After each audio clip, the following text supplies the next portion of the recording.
Hello everyone, welcome back to my YouTube channel, and welcome to Tarot Tuesdays, where we get insights and messages from my angelic family, and we are known as the Posse of Angels, to help us navigate the upcoming week ahead. Now, these are always general readings here on Tarot Tuesday, and if you're interested in receiving an individualized personal reading, please do go to my website. It's angelhealinghouse.com, and that number is 831-277-3716 Eastern Standard Time, and all that information is in the description box down below, along with my PayPal account if you'd like to donate for my free content. So let's start, as we do here every week on Tarot Tuesday, by acknowledging our angelic help. My angelic help is known as the Posse of Angels, which I, walk-in angel Ariel, am part of.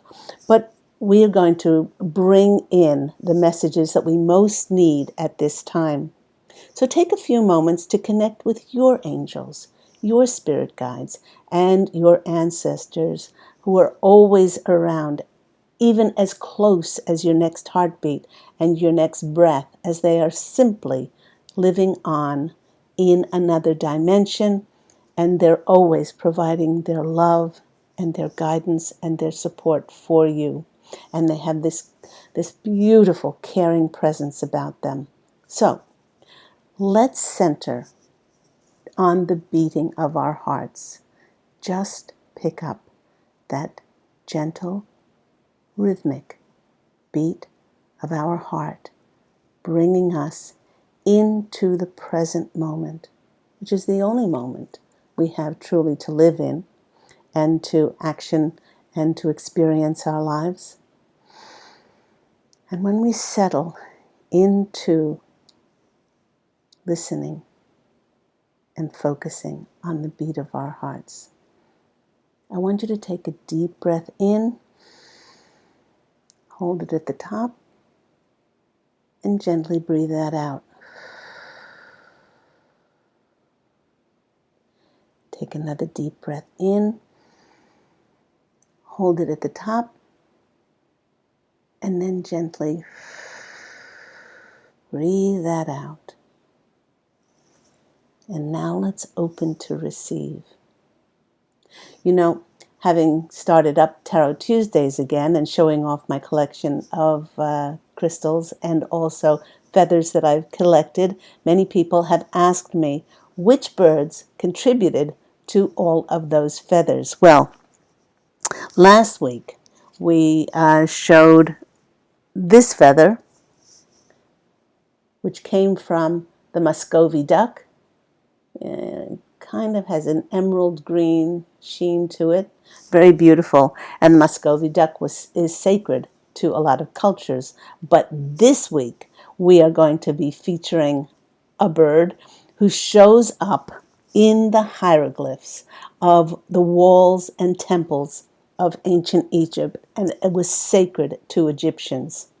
Now here are the feathers that I've collected from this bird. You can see that it's got a little bit of a bluish black sheen on the tips. And no, it looks like I plucked a whole bird for its prized plumes, but I assure you that no bird was harmed in the acquisition of these wonderful feathers, and I walked around many lakes looking for all kinds of feathers. Can you guess which bird this came from? I'll give you a few moments. Da na na na na na na na da na dun dum dum dum. Okay, time's up. It is the ibis, and the ibis is a relatively silent bird, and it hardly makes a sound. But to the ancient Egyptians, it was worshipped, and it was seen as the symbol of the god Thoth. Now, I'm not lisping, it's Thoth, and he was the master of the sacred word, to whom writing was attributed. He was quite a guy because he was also god of the moon, god of wisdom, god of knowledge. He really did get around, and god of medicine. So sacred was this bird that archaeologists have discovered thousands upon thousands of ibis mummies that were buried in the pharaoh's tombs to accompany them to the afterworld. That's how important they were. But ibis's presence today, as far as where the collective is divinely timed, because now that so many in the collective have found their individual strength through meditation and prayer, and by karmically healing and clearing so much of their lives, the ibis shows us that it's now time that we don't have to do this alone. We can embrace our community or soul tribe. Community was and is everything to the ibis. It's sacred to the bird, and it often spends time in colonies of over 300 members. But it not only shares space with other ibi or ibises, don't know what the plural is, but it includes other birds like herons and cormorants and egrets and storks. So ibis really comes in today to symbolize spending time with not only like-minded people, but enjoying the strength, the guidance, and support of our community to connect with and collaborate with on the next path of the next part of our journey. So, beautiful ibis feathers there. Just want to show you a photo of the ibis. When those wings are closed, it looks like the bird is all white, but those tips are black. And of course, there is Thoth, the Egyptian, the deified god Thoth, who is the keeper of all knowledge. Now, here on Tarot Tuesdays, we choose a tarot card, and I'm going to be choosing that from the Tarot Original 1909 deck by Arthur Waite and Pamela Coleman Smith. And this card is going to be hidden away, and it's going to provide a little bit more information, possibly tying the reading together or giving us an additional insight into the tarot cards and the oracle cards that I'm going to be choosing. So one more shuffle, that one, okay, that's it. So let me take this card, and I'm going to put it under, let me put it under this beautiful Lemurian crystal. Let's put that right there. Okay. We won't don't look at that until the end. It's right there. Oh, that's nice and shiny. Okay. All right. So when I went to my Brian Froud's Fairy Oracle cards to start off with today, the first card that came out with was quite an unusual card. Look at that card. Looks like lots of people are balancing balls. It's number 31. It's called Undressing of a Salad. And it's all about balance and achieving what may seem impossible. You know, everyone, I've dressed many salads in my life, but I have never undressed a salad. As many in the collective dust themselves off from the challenging eclipse energies and are getting ready to experience forward movement after the difficult, challenging time when Saturn was in retrograde, things are once again in motion. But now, because we are co-creating our lives with Spirit, the outcome is absolutely impossible to predict. Knowing that Spirit will bring us the signs and the messages for our highest good to take inspired action, these fairies are asking us to keep a cool, balanced head in the upcoming weeks to be able to deal with the new coming in and the changes it will bring to many people's lives. They're saying that we must be ready to jump in whatever direction we are intuitively being led. They're sharing, and they're saying it may not be very helpful, but they're saying for us to prepare for the unpredictable. Now, how can we prepare for the unpredictable? Well, we can be open to receive. Because changes in fortune may appear out of nowhere, and we need to be calm, and we need to be balanced to take advantage of these fortuitous blessings coming in as we start a new cycle. So, I guess undressing a salad is maybe impossible for many people to think once you've had the oil and the vinegar and the spices and the salts and the peppers and everything else. But it can be done. It can be done with diligence, and it can be done with attention, and as long as we think it's possible. And remember, attitude is everything. The next card that came out in this 2-card story is this one, a number 3, which is the number of creation and miracles. And it's called the Guardian at the Gate. And this card is a great omen that our angels, our spirit guides, and ancestors recognize that we are now ready to step through those gates leading to the path of our next journey. We may feel this readiness in the pit of our stomach, like butterflies, as the anticipation of something that is about to happen, but we cannot tell what is happening on the other side of the gate yet. But our intuitive natures and our intuition is picking up that something unpredictable, unexpected is happening on the other side.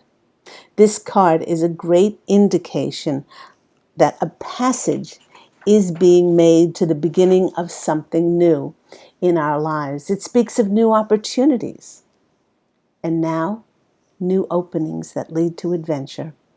The posse of angels wish for us to know that going through this gate will absolutely change our lives forever.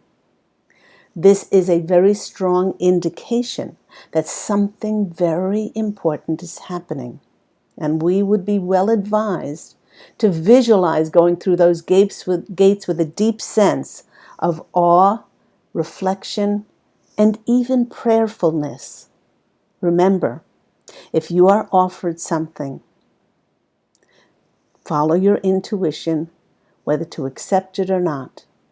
And more than likely, if you're offered something, that means you have all the skills, talents, and abilities to be able to do it. And once we pass through those gates, there is no going back to our former lives, but who would want to when we're offered so many fortuitous things on the other side of those gates? The feeling from both of these cards is that something of very significant change is on the horizon for many in the collective. So thank you to the fairies for coming in and helping us with those. Now, I pre-shuffled and I chose 3 oracle cards, and then I clarified them with 2 tarot cards from different decks. The first card that comes out for us is the card Yang. It's number 1, and it's confirmation of Guardians at the Gate because it is about new beginnings. Yang is the power to make things happen, to take action, as it's time to easily build momentum and make headway now, as the momentum will be increasing as November goes on. Now, this card signifies new life, and it's a sure sign that obstacles have been overcome. Partnerships and all matters relating to our business are out of the obstacle phase or period now, and it's the time to get things done. When action is taken, abundances are waiting to be claimed. And that is why the ibis feathers, the posse of angels suggested to showcase the ibis feathers there because of those soul tribe partnerships coming in. Perhaps this will happen when we walk through those gates that were presented.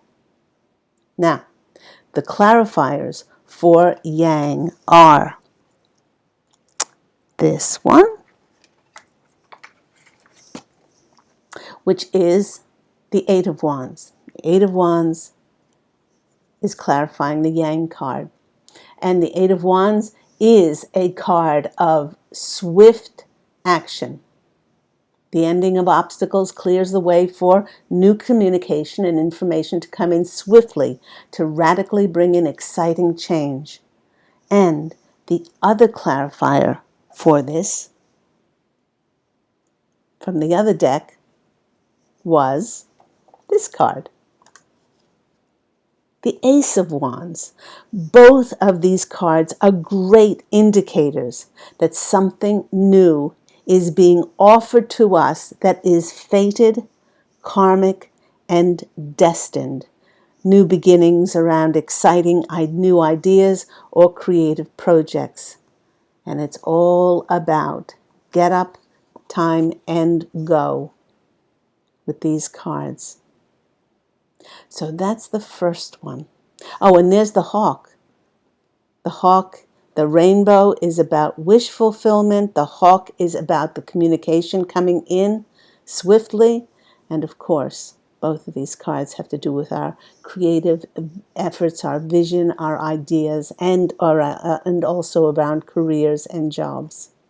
So that was the first oracle card that came in for us. Let's see what the next oracle card was. Oh, the next oracle card was this one. And this one has been coming out quite a lot.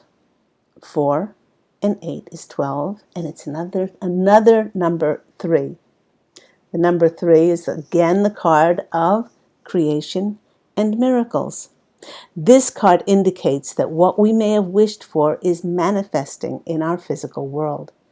It's definitely a card of encouragement. Our efforts and ideas and hard work can now lead to greater abundance and prosperity than we ever could imagine. Wishing well indicates that many are being put in the right place at the right time. And wishing well is clarified by another 2 movement cards.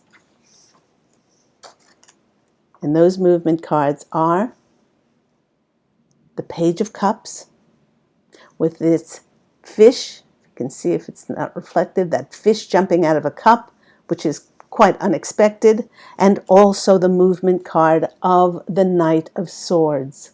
Swift movement coming in. Dream fulfillment will come to us in many strange and bizarre, amazing ways. Some might call them miraculous, and all we need to do is walk through those gates to then see swift movement and action with our frantic Knight of Swords as a clarifier. Now there's another hawk here.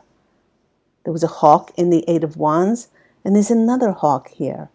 Messages coming in to bring perhaps an offer or an opportunity that sees us choosing to walk through those gates. So wishing well is clarified by 2 movement cards. The unexpected with the Page of Cups, and when it's offered, quick action to start movement forward with the Yang energy. Next, our third oracle card is this one, which is Go the Distance.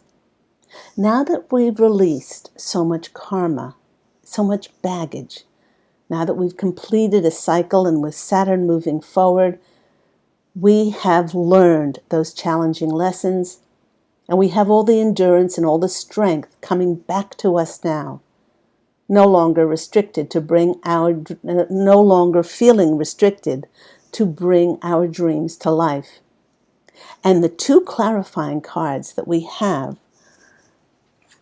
are these. And it really surprised me when they came out. The 6 of Swords in my Angel Healing House tarot deck. The 6 of Wands, the 6 of Wands is the card of victory and triumph and rewards and recognition and promotion. We're going the distance because somebody is recognizing our gifts and talents and wants to collaborate and connect with us through our soul tribe communities like the ibis. And the other card, which was the clarifier, was the 6 of Wands. We have 2 6 of Wands coming out from different decks to clarify, go the distance.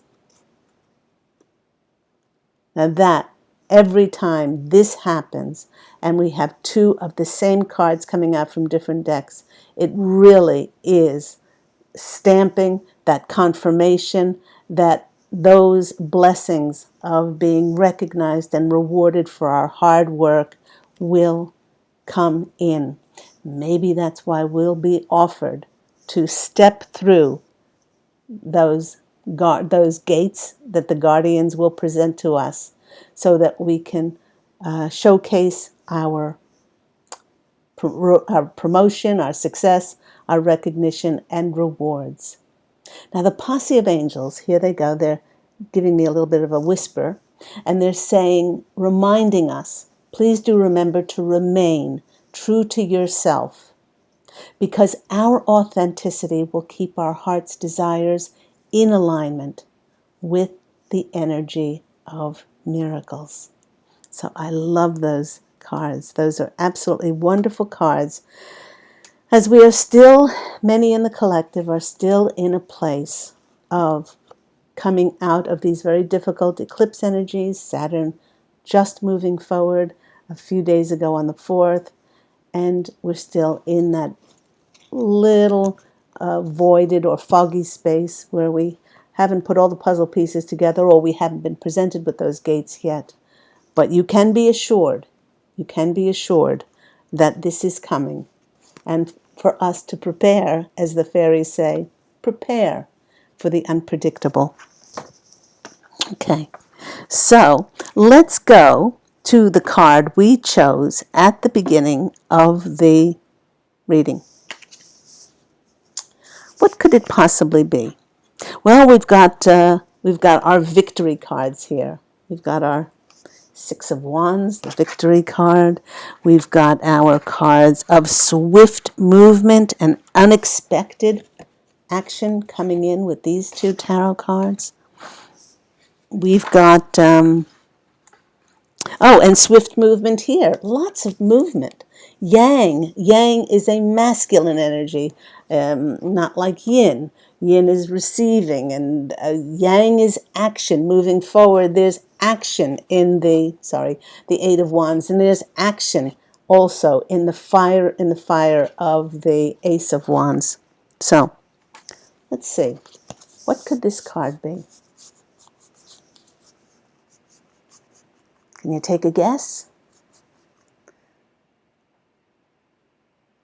Well, one of the things that is coming to my mind is that I'm pretty sure that it is a major arcana card, because many of us are going to be going through those gates, and life will never be the same. And there's no coming back from once you walk through those gates. So I'm going to say it's going to be a major arcana card. And when I teach tarot, I often tell my students that the major arcana cards do turn up when it's life-changing, instead of just the minor arcana, which is our daily centered around our daily routines. So one more moment, and let's see what it is. Well, it is a major arcana card. It is the Fool. And the posse of angels wish for us to know that many of us have come full circle.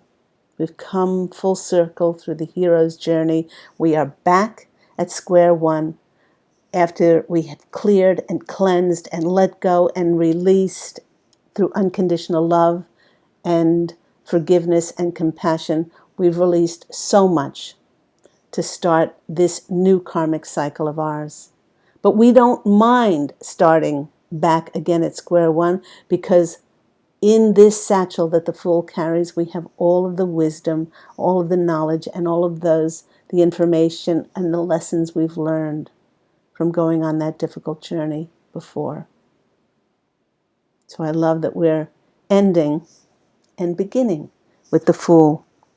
Let's go to our fortune cookie cards and conclude with 3 messages. I hope everyone's well. Happy November to you all. Can't believe that we're already almost 1 week into November. Okay, There's another one. And the third one. Last week, the cards felt like they were stuck in cement. Stuck. Let me just get the one. Stuck with bubble gum. But today, they are actioning, coming out. Isn't that funny? Okay. The first card that's coming out. A friend may need your help, your kindness. Excellent counseling skills will put them back on track. And it is the fortune cookie of friendship. Now, friendship also reminds me of our soul tribe. These are people who are like us, most in energetic signature. We probably haven't seen each other for eons of time, and now because it's safe on the planet and for us to come together and collaborate and connect with ideas of light and projects of light, those friendships are going to be reestablished. And it's going to be a wonderful time when we meet them again. The next card that came out for us was Assert Yourself. Now, if that's not Yang, I don't know what is. Go for what you want. The time is ripe for those soul tribe connections. A birth of a child or something is also likely. Birthing something new, creative projects, working together, and assert yourself. Go for what you want. The time is ripe for soul tribe connections. That's what this whole reading was about. Open to receive that help, the guidance, these feathers are going all over the place, from our community. Okay, we're never supposed to do this alone. Open your hearts to receive the help that you need. And the third one is confirmation, which is change. A change of residence, a change of partners, a change of careers or jobs is on the cards.